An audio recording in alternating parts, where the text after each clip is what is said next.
Looking at this, Ali Bagon's father ruled Gabon for 42 years, while Bango ruled for 14 years. Yet France, AU, and ECOWAS didn't throw sanction on Gabon. Yeah. But just at the beginning of Coup d'etat that is supposed to end the 56 years family leadership of Gabon, an international sanction is coming from the AU. What do you think these diplomatic organizations spell for Africa and their independence countries? Francophone countries have had it very rough this period. Starting from Mali, Burkina Faso, Niger, and now Gabon, they are all products of the wrong and intimidating and degrading aspect of French colonial rule. The aspect of colonial assimilation, behave like a French to be a French, and not like assisting the Africans to stand on their own, has made France to treat the Francophone countries, the Francophone African countries, like a puppet. And that is why they've not spoken up since Omar Bongo, then Ali Bongo, and almost even getting to the point where it will be the son of Omar Bongo, Valentine, is even going to receive that same privilege. Why France and other countries have not spoken all this while, even if there was illegality in the perpetration of the same family name in a democratic system, that's an autocracy. But why they didn't speak is because they are benefiting heavily from having a kangaroo administration.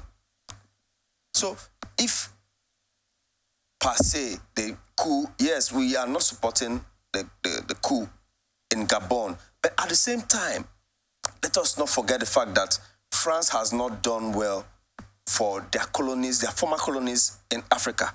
Yeah, okay, we know that all of this has come to play, and it seems there is no going back, because I remember during when it was Niger's turn, it took about 6 to 5 or thereabout for them to for AU to finally come in to intervene to suspend them. But this one is just a matter of 3 days. Do you think that the trend of coup d'etat in Africa is capable of repositioning Africa in the right direction, or will it take Africans further deep into corruption and impoverishment?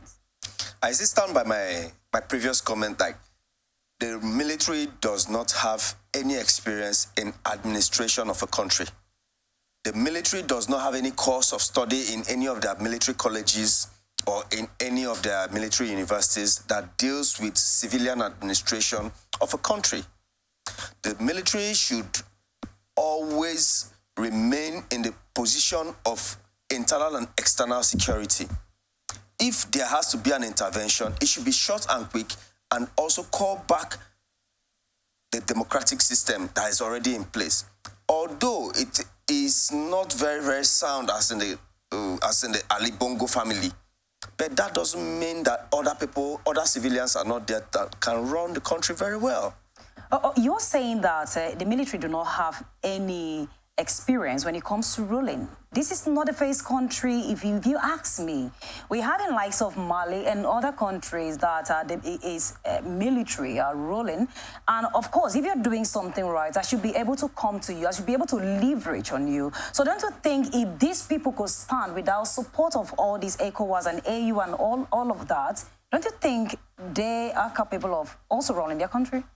I think that first of all, we should not forget that there's already a suspension of freedom of speech in each of these countries where the military rules. There's also a suspension of freedom of association. So political parties cannot meet. Average human beings cannot sit and discuss, even in the open. And that's a stifling of primordial rights of a human being.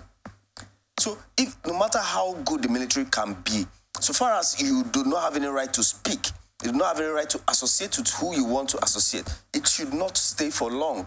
It should be a transitional thing. Yes, I am not saying that I do support military intrusion and intervention in running of a country, but in as much as they get involved in this stuff, it should not be more than a week before they usher in a new civilian administration to take up from where the other ones could not do better. And I also see a middle finger that Russia is trying to take over the French colonial history in Africa. Russia is now planning themselves, positioning themselves to be the new France in Africa. They came late during the colonization. They think that let us give them funds, let us give them resources, let us give them security, and let us support a military administration in Africa. But it's to the detriment of those African nations. No matter how good it might seem, it's a great gift. It's a gift that is given with the left and taken from the right. Okay. For AU, do you think that AU acted very fast? And again, with this their action, does it seem that they are not really willing to intervene in this military coup d'etat? Well, with the recent coup d'etat in Niger, it's very, very shocking and alarming that not so long Gabon has fallen to that. And, you know, it's kind of been a contagion. It's like being contagious. So AU might have quickly reacted in order to stifle any other plans or any other military in any other country to do likewise. I think I heard Cameroon has now reshuffled their military and also retired some generals. The same thing happened in Rwanda. I mean, they are taking steps towards that.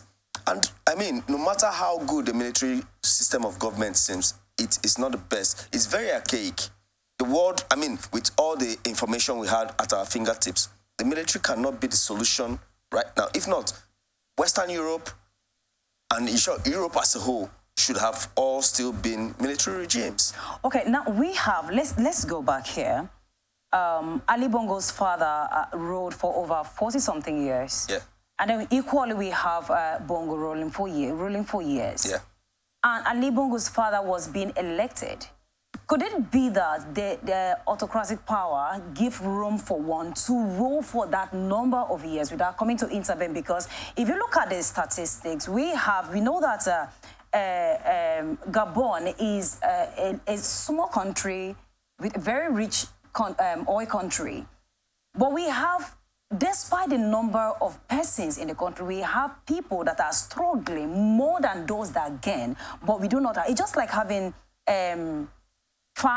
we have 5 persons in the house, and the materials that we have in the house to take care of the 5 people, the things we have, is up to 10, but it's only 1 person that is benefiting from it. So do you think that the autocratic power gave room for that number of years, that the number of years that one rule doesn't matter when it comes to this organization, talking about AU, talking about ECOWAS and all of those? It doesn't mean that it doesn't matter. No, I see that, first of all, those autocratic governments may be seeming like as if they are civilian because of the presence of elections, but already those elections are just to give it a seeming legality, but it is not. And secondly, there are families that are so powerful in some of these countries, that have so much resources of their own, that it's very difficult for any other opposition to be able to remove them from government. Paul Biya is still president of Cameroon, going to 30+ years. You understand? So I'm not going to give them that benefit of you're doing well, because that's not a democracy. It's a civil rule, but it's an autocratic system of government, and it's not supposed to be allowed to extend that much between a father and son, and it's almost passing to the grandson. So I think that the strong families have used the system of government, of autocracy, putting elections here and there to make it seem as if it's legal, it is popular, but it is not. And the general masses are in squalor. I think that such should not be encouraged for Africa. And African leaders have not done so much in giving the dividends of democracy to their populace. So what happened to Gabon now? What happened to South Africa as a whole? South Africa, South Africa is... I mean to say Africa. Africa. Okay. I think that, first of all, Ali Bongo should not be killed because you do not replace legality with illegality. Okay. The opposition parties in Gabon has called for continuation of the counting of the votes and that the real winner should emerge. If it's an opposition party person, let him emerge and restate the civil rule back, but not to like go the way of Niger and like in the next 3 years, because I mean another coup could come in and that will extend to another 3 years. I mean, and it continues like that. So I think that what should be done is that the civilian structure should be replaced. Immediately should be reinvigorated. Elections, okay, they've done the elections, they should count the votes and call the real winner of the elections. And I think Ali Bongo should be retired. And what if they do the re-election or count the votes and it still fall back on Ali Bongo? No, Ali Bongo and his dad have done enough. They've done enough. Yes. So it's not about it's not about the result. It's not about the election now. It's about him leaving the position for another person. I do think that there are fingers of the government in the election results. If the real election results are called, I don't think Ali Bongo will win. I don't think Ali Bongo, if they allow the true votes to be counted, or if they call for another election, I don't think Ali Bongo will have that edge because he is very unpopular. Although the people are celebrating the military, but it's not like they really like the military to be there forever. That is the only option they have right now. Well.